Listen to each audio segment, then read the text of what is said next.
तहसील बालाकोट का बेटा मां धरती पर कुर्बान हो गया।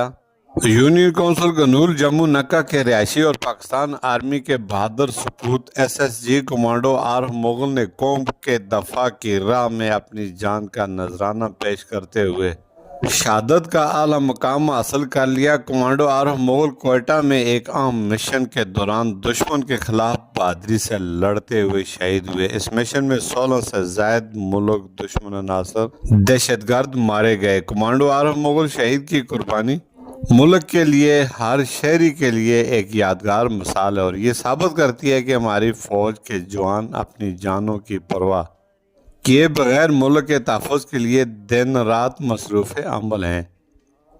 शहीद कमांडो आरफ मुगल की नमाज जनाजा आबाई गांव रीढ़ गला हदुबंडी मानसरा में अदा की गई और उन्हें पूरे फौजी एजाज के साथ सुपुर्द खाक कर दिया। कैमरा टीम के साथ मीर अफजल गुलजार, PMM न्यूज़, मानसरा।